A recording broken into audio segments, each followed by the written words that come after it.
You know that specific heavy feeling right when you first wake up? Oh, I know exactly what you mean. The alarm goes off, it looks peaceful outside, but inside, it's just immediate tension. Oh, absolutely. The morning dread. Exactly. It's like the weight of everything you didn't finish yesterday and the anxiety of everything you have to do today just crashes into you. Before your feet even touch the floor. Yeah. And most of us, we just call that stress or, the grind. Right. But we are looking at a source today that frames it very, very differently. We're doing a deep dive into a theological breakdown from the Watchman Nee's Prayers channel. And this isn't about, stress management or mindfulness techniques. No. No, this is a structural analysis of the human condition. It frames that morning tension not as a mood, but as a literal battlefield. A battlefield. Yeah. It argues that we are waking up in a war zone every single morning. And that this conflict isn't random, it's actually a coordinated attack. Right. Involving three very specific enemies: the flesh, the world, and Satan. It sounds intense and honestly a bit medieval when you just hear those terms thrown around like that. It does. But the psychological breakdown the source provides, how these three things interact to ruin your peace is incredibly modern and sharp. But here's the hook, and this is what we're really going to unpack today. The source argues that while these enemies are real and they're dangerous... The battle is actually a paradox. Exactly. Because the central claim is that the victory has already been won. Which is the ultimate counterintuitive idea, right? If the victory is won, why do I feel like I'm losing my mind at 7 a.m. on a Tuesday? That's the mission for this deep dive. Yeah. We need to identify these three enemies, who they are, how they work, and then explain this whole finished victory concept. Because if the war is over, why does it still feel like such a fight? To answer that, we have to start with the enemy that is closest to home. The one inside the gates. The source calls it the flesh. Okay, so we need to be careful with definitions here. Because when modern listeners hear the flesh, they might think we're talking about, the physical body, or maybe just lust or something. Right. It's easy to compartmentalize it as just bad urges or vices. Yeah. But the source, drawing on Watchman Nee's theology, goes way deeper. It defines the flesh as the old enemy, the old man. It's a nature. It's a nature, exactly. It manifests not just in big, obvious sins, but through tiredness, a deep dissatisfaction, and what the source calls these unspoken desires. I found the description of how it moves to be really striking. The source says the flesh speaks in subtle ways. It's not always shouting at you. No, it's the urges you try to control, but they just slip away like sand between your fingers. Yeah. That is such a vivid image. It really is. It shows the inefficiency of just using self-control. The source argues that the flesh is incredibly sneaky. How so? It says that when you think you have it under control, let's say you stop losing your temper, it simply reforms in another shape. It shapeshifts. That's Yes. kind of terrifying. Essentially, yes. It becomes more disguised, quieter, but just as oppressive. So let's say you stop yelling at your kids. Okay, that looks like a victory on the outside. Right. But then the flesh just manifests as this, silent, seething resentment or a sense of martyrdom. Look how good I'm being and nobody appreciates me. Exactly. That pride is the flesh. It just put on a nicer suit. The source gave some really relatable examples here. It did, like looking in the mirror and feeling that instant wave of self-judgment. Or responding with sudden impatience to something totally insignificant. That resonates so much. It's that reaction that is faster than your conscious thought. You snap at someone and then a second later you think, why did I do that? That wasn't me. Well, the source uses scripture here to explain that mechanism. It describes a civil war.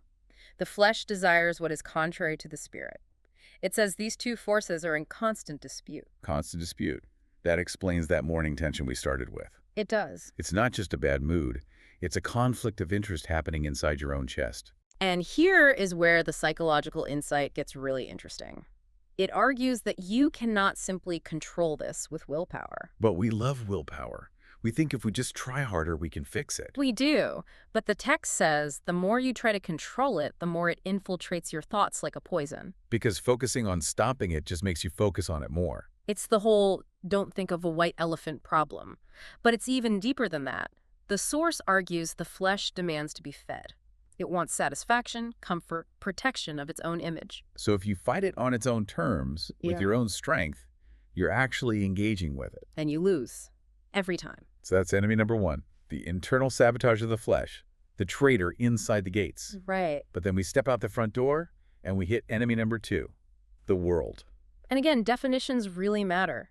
In this context, the world doesn't mean planet Earth or the trees or the mountains. It's not nature. We're not fighting trees. No. The source defines it as an invisible current, an environment built around us. The system. It is the system of expectations, yeah. Right. The source describes it as a minefield. It involves the expectations imposed on us, the comparisons that suffocate us. And the demands to be successful. Right. I highlighted this phrase in the notes. The false promise of happiness. The world tells us we always need more to be complete. It's that gnawing feeling that what you have right now, your car, your job, your relationship, is not quite worthy. It's manufactured discontent. Perfectly put. The source references scripture here, specifically mentioning the lust of the eyes and the pride of life. Think about scrolling through social media. Oh, yeah. That is the lust of the eyes just weaponized. It's an external pressure that feeds on your internal insecurity. It's interesting how they connect. The flesh is the insecurity inside, the hunger, and the world is the menu outside that promises to fill it but never does. Precisely. The source says the world acts like a constant judgment. You feel the watchful eyes of society. It pushes you into this endless cycle of dissatisfaction. You try to fit in, try to be something you aren't, because the world demands it. And the result, according to the text, is that you end up lost in the current. You can't distinguish between what is true, what you actually value, and what is just noise. Okay, so you're worn down by the internal struggle of the flesh. And you're battered by the external pressure of the world. And just when you are fragile... The source introduces the third enemy. Satan. Yes. And the description here is very specific. We aren't talking about a cartoon character with a pitchfork. No, no red cape. The source calls him the invisible enemy who acts in the shadows. The timing is what got me in the reading. The text says he attacks during moments of fragility. When you're already weak from the other two enemies, that's when he steps in. He's opportunistic. He's a strategist. So what's his weapon? The source is very, very clear on this. His weapon is the lie. He is called the father of lies. So he's not throwing lightning bolts or causing car accidents necessarily. No, he's planting ideas. The source says he manipulates thoughts to make you believe victory is impossible. His goal is to convince you that God is not enough or that God has abandoned you. And he uses guilt, right? The text mentions he accuses you of past failures. Yes. You did it again. You'll never change. Condemnation. He wants you to identify with your failures. He wants you to look at the flesh, that internal struggle, and say, that's who I am. I'm just a broken, angry person. But, and this is a crucial distinction in the source material, he has no power except the power we give to him. When we believe his lies. That's the huge aha moment. His power is entirely derivative. It depends on our agreement. So if you don't believe the lie, the weapon is useless. It's like someone handing you a grenade, but it only explodes if you pull the pin yourself. Okay, so let's look at the board. We have a three-front war. The flesh sabotaging us from the inside with desires and pride. The world pressuring us from the outside with impossible standards. And Satan lying to us about our ability to even survive it. It sounds overwhelming. It is. Honestly, it sounds like a setup for failure. If I heard this without the second half of our deep dive, I'd probably just go back to bed. It does. And if the source stopped there, it would just be a very depressing diagnosis of why we're all miserable. But this is where the pivot happens. And it is a radical pivot. A huge one. The source claims that despite how real these enemies feel, the victory has already been won. This is the core thesis of the entire thing. It argues that the solution isn't us trying harder. It's not do more yoga or read more books or white-knuckle your way to goodness. The solution is the finished work of Christ. Exactly. Let's break down the mechanism here because this can get abstract really fast. The source points to the cross, not just as a religious symbol, but as the end point of all battles. Right, and it addresses each enemy specifically. First, the flesh. The source references Galatians, stating that those who belong to Christ have crucified the flesh. Crucified is a strong word. It sounds final. But if it's crucified, why is it still annoying me? Why do I still get jealous? That's a great question. Think of it like a deposed king. In a theological sense, the flesh has lost its legal dominion. It's been fired, it's still in the building, shouting orders, but it has no authority unless you listen to it. Okay, that helped. So it's shouting, but it's not in charge. It's noise, not command. Exactly. What about the world? The source argues the world is defeated by a shift in allegiance.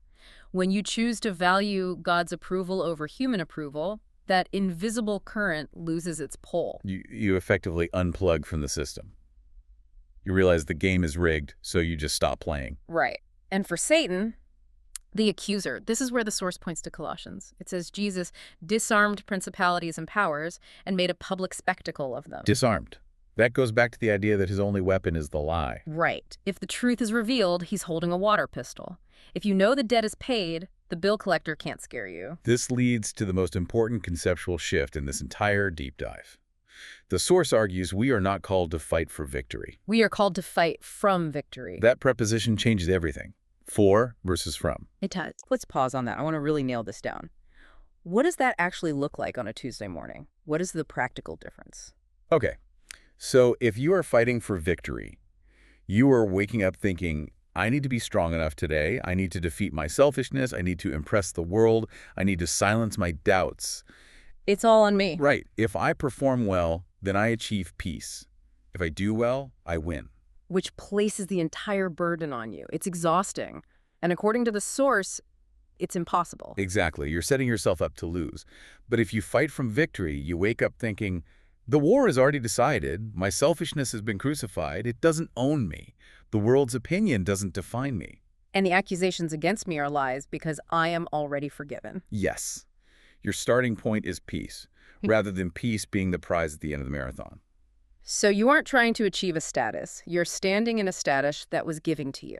You operate from a position of safety. It's the difference between a soldier fighting to end a war and a peacekeeper standing ground in a war that's already over. But, and here is the inevitable but, if the victory is won, why did I still snap at my spouse yesterday? Why do I still feel that anxiety? That's the paradox. The source addresses this head on.